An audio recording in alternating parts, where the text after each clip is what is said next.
Sayan,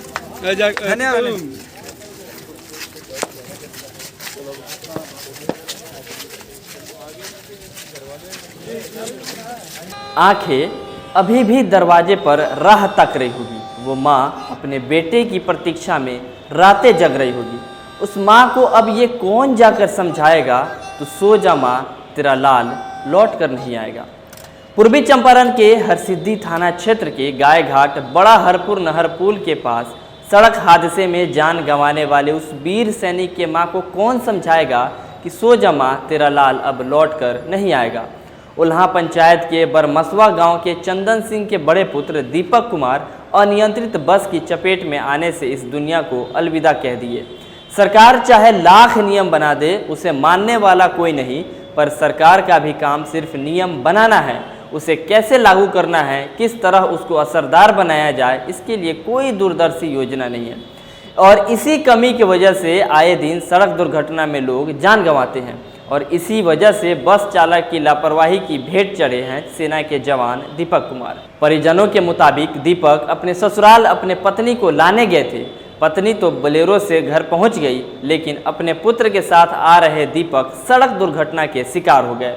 जब यह खबर आग की तरह फैली तो लोगों का गुस्सा उमड़ पड़ा।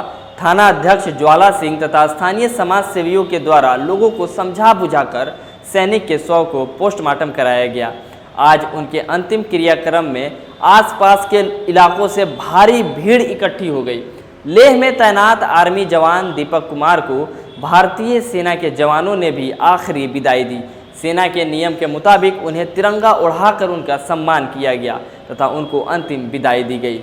इस मौके पर पूर्वी चंपारण के कद्दावर नेता भी उन्हें श्रद्धांजलि देने पहुंचे।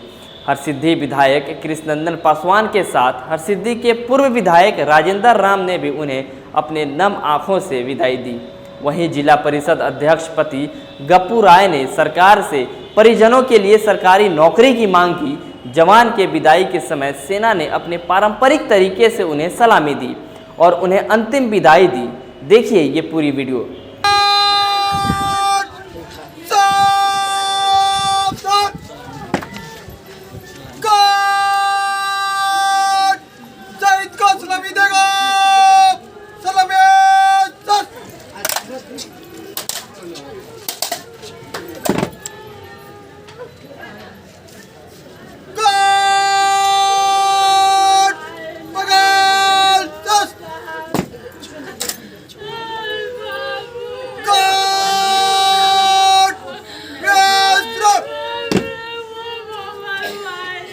जहाँ हम सब मौजूद हैं और आए दिन ये सुनने में आता है कि तेज़ रफ्तार की गाड़ी से हमारे परिजन लोग चले जाते हैं। जिनको सरहद पे जाना चाहिए था वो आज एक्सीडेंट में चले गए, हम लोग के बीच नहीं रहे। उसके बारे में कुछ?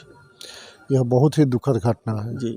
और यहाँ पर जो भी टैक्सी और पैसेंजर गाड़ी चलती है जी। ये अपने पैसेंजर को पूरा करने के लिए आँख मूंद कर चलता है, कंट्रोल रूप से चलता है लोग, जिसका नतीजा होता है कि आए दिन घटनाएं होती रहती हैं। और आप सही कह रहे हैं कि जो जिसको शहादत वहाँ होना चाहिए, जिसको बॉर्डर पर होना चाहिए, वो आज घर में मर रहा है। जी जी बॉर्डर हमारा सुरक्षित है, लेकिन वो घर पर मर रहा है। यह बहुत ही दुखद बात है। यह पूर्णीय क्षति है, हमारे देश के लिए पूर्णीय क्षति है, समाज और यहाँ के लिए ही है, देश के लिए पूर्णीय क्षति है। इस पे कुछ ऐसा होना चाहिए जो इस चीज़ से बचा जा सके, क्योंकि आए दिन नहीं, सबको जैसे सरकार ने किया है कि सबके गवर्नमेंट फिक्स किया है, गाड़ी का स्पीड इतना ज़्यादा नहीं होना चाहिए। जी सब में 2-3 साल पहले सरकार सब में कंट्रोल लगाया था जी, कि जी। पैसेंजर गाड़ी इससे ज़्यादा नहीं चले, लेकिन सबको लोग दरकिनार करके जी और सब उस सिस्टम को हटा देता है लोग, अच्छा और अनकंट्रोल स्पीड से ये लोग चलता है जी। लोग, सरकार की सुरक्षा जी, नीति अभी को लोग नहीं परिवार मानता है वालों लोग। को क्या कहना चाहेंगे नहीं, आप? परिवार वाले को तो सरकार की तरफ से जो आश्रित है उनको नौकरी मिलना चाहिए जी जी और मुआवजा मिलना चाहिए। जीविकोपार्जन के लिए पेट्रोल पंप या इस ढंग का कुछ अस्थायी रोजगार मिल जाए, जिससे परिवार का भरण पोषण हो। चलिए ये फौजी थे। जी ये क्षेत्र थाना की बात नहीं है, जी ये देश की बात है। यह दुखद घटना है। ऐसी घटना ईश्वर से हम सभी कामना करते हैं कि ऐसी घटना न हो। सही में हमारे जिला परिषद के उपाध्यक्ष जी बोले हैं कि यह तो होना चाहिए बॉर्डर पर, लेकिन आज बॉर्डर पर नहीं होगा। आज रोड एक्सीडेंट में डेथ कर गए। इसके लिए हम सभी मर्माहत हैं।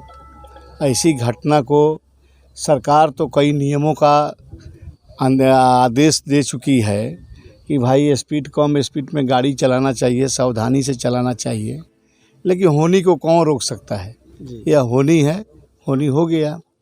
ये समाज के लिए और ख़ासकर देश के लिए अब अपूर्णीय क्षति है। इस क्षति को हम लोग पूर्ति नहीं कर सकते। आप टीवी देखते हैं, रेडियो सुनते हैं, पेपर पत्रिका पढ़ते हैं। जी भारत सरकार के परिवहन मंत्री नितिन गडकरी जी जी कई नियम लगा चुके हैं जी और कई नियम हार्ड लगाने वाले हैं, लेकिन पालन तो करना आपको और हमको है। जी जी बिल्कुल। हैं, चालक को पालन करना है, तो पालन नहीं कर रहा है लोग, जिसके चलते यह घटना घटती है। कुछ ऐसा व्यवस्था हो जो उनको जुर्माना किया जाए या पनिश किया जाए, जिससे उनकी आदत छूटे ये, क्योंकि आए दिन किसी का परिवार उजड़ जा रहा है। नहीं है। देखिए, एक्सीडेंट दुर्घटना होती है, कोई जानबूझकर कोई दुर्घटना तो करता नहीं है। जी जी दुर्घटना होनी है, हो गया। अब जो सामाजिक स्तर पर उसका होना चाहिए, अगर बस का मालिक है, ओनर हैं, तो वो अपने कुछ करेंगे। हम लोग सरकार से मांग करते हैं जी जी कि जवान मृतक की पत्नी को नौकरी मिले, जी उचित मुआवजा मिले। उनके छोटे 2 बच्चे हैं, उन बच्चों का सही ढंग से पढ़ाई लिखाई हो, सरकार व्यवस्था करे, भरण पोषण हो। माँ बाप हैं, सबका सरकार वहन करे खर्चा। सड़क दुर्घटना में हमारे जवान को शहादत मिली है, उसके बारे में देखिए, ये जो शहादत मिली है, जी हम सभी चंपारण वासी और ख़ास करके मेरे क्षेत्र के लोग काफ़ी दुखी हैं, मर्माहत हैं। हमारे बीच से देश का सेवा करने वाला वह युवा जो छुट्टी के दरमियान अपने घर पे आए थे और तेज़ रफ्तार से जा रही बस के द्वारा यह दुर्घटना घटी।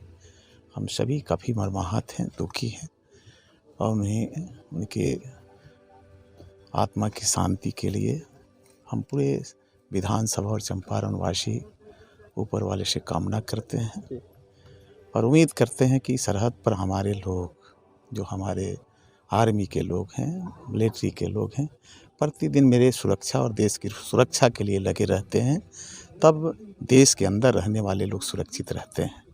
हमारे बीच से जब भी हमारे सीमा पर रहने वाले तमाम जो मिलिट्री मैन के लोग हैं, जी वो हमारे बीच से इस तरह की घटनाएं जब घटती है तो देश थर्राता है, देश को काफ़ी कष्ट होती है, तकलीफ़ होती है। इसलिए आज के दिन हम लोग काफ़ी दुखी हैं, तकलीफ़ में हैं, और उम्मीद है कि विभाग के द्वारा जो उनके बच्चे हैं या उनके परिजन हैं, उनको पूर्ण रूपेण से सुरक्षा प्रदान आर्थिक रूप से करेगी।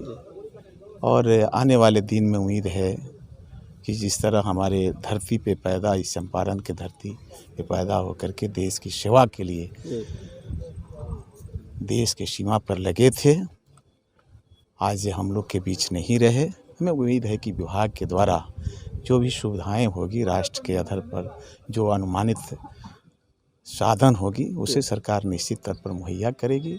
और एक चीज़ बार बार देखने को मिल रहा है कि सरकार का कमांड जो गाड़ी की रफ्तार है उस पर नहीं हो पा रही है। सरकार को निश्चित तौर पर यह जो स्टेट हाईवे रोड है NH की अलग रफ्तार होती है, तो रफ्तार की जो मशीनें हैं वह तो मापक लगाया गया है सरकार के द्वारा, लेकिन देख रहे हैं कि रफ्तार पर कोई कमांड सरकार की नहीं है। इसलिए आप सबों के माध्यम से हम मांग भी करेंगे सरकार से कि स्टेट हाईवे रोड सघन मोहल्ले से होकर के, गांव से होकर के, घनी मोहल्ले से होकर के निकलती है और उस पर गांव के हमारे किसान और मजदूर और गांव के रहने वाले लोग भी आते जाते रहते हैं। आए दिन उन तेज़ रफ्तार के चपेट में आकर के लोग मरते रहे हैं और घटना के शिकार होते रहे हैं, जिसमें हमारे आज देश के एक रक्षक भी हो गए।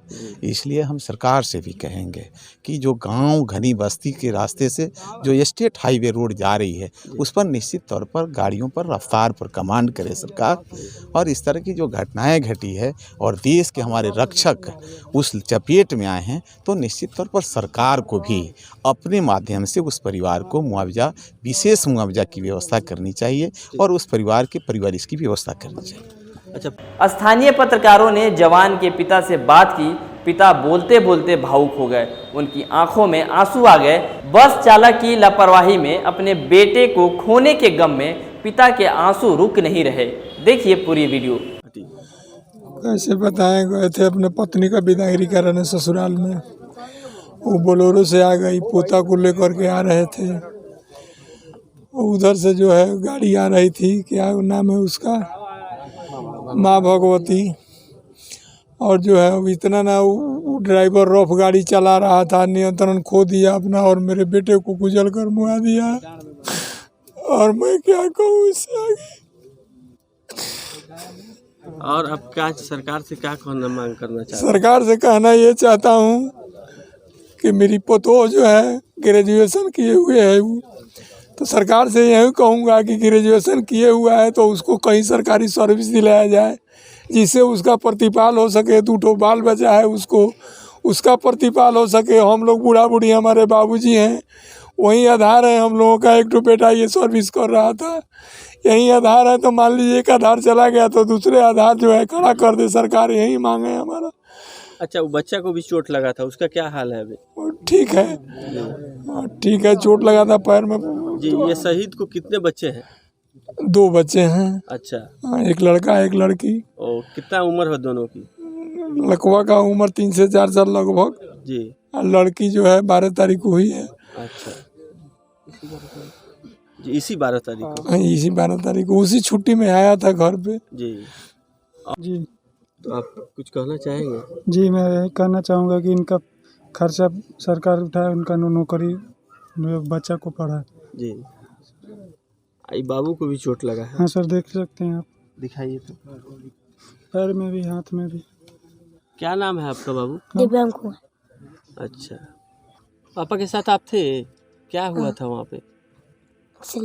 एक्सीडेंट हो गया तो आप गिर गए, उसके बाद कुछ याद है आपको? कुछ नहीं याद है? गड्ढा में गिर गया सर, बेहोश हो गया बच्चा। मन को विचलित कर देने वाले इस घटना के बाद कई सवाल हमारे और आपके मन में उठे हैं। आखिर सड़क दुर्घटना को कम करने के लिए सरकार कौन से उपाय कर रही है? क्या सच में सड़क नियमों का पालन हो रहा है? जिला परिवहन अधिकारी अपना काम कर रहे हैं? आपको पता ही होगा कि 2019 में ऐसे हादसों को कम करने के लिए सरकार ने भारी भरकम जुर्माने का प्रावधान किया था। अगर कोई ड्राइवर शराब पीकर गाड़ी चलाता है तो उसे 10,000 से लेकर 15,000 के बीच में जुर्माना हो सकता है। लेकिन बिहार में तो शराब पीकर गाड़ी चलाने का सवाल ही पैदा नहीं होता, क्योंकि सरकार ये मानती है कि बिहार में पूर्ण रूप से शराबबंदी है। ओवरलोडिंग के मामले में भी 2,000 रुपये से ज़्यादा तथा 3 महीने तक की कारावास की सज़ा हो सकती है। बिना लाइसेंस के 5,000, बिना परमिट के 10,000, इस तरह न जाने कितने अनगिनत जुर्माने का प्रावधान है। लेकिन आप भी बेहतर तरीके से जानते हैं, ना इसे कोई मानता है और ना इसे कोई पालन करवाता है। और इसके फलस्वरूप हमें अपने देश के एक होनहार जवान से हाथ धोना पड़ता है। ये सवाल आप भी अपने आप से पूछिए, अपने परिवार वालों को जागरूक कीजिए, इस वीडियो को शेयर करके अपने आसपास के लोगों को जागरूक कीजिए, ताकि आगे हम सड़क हादसे में किसी माँ के बेटे को न खो सके। धन्यवाद।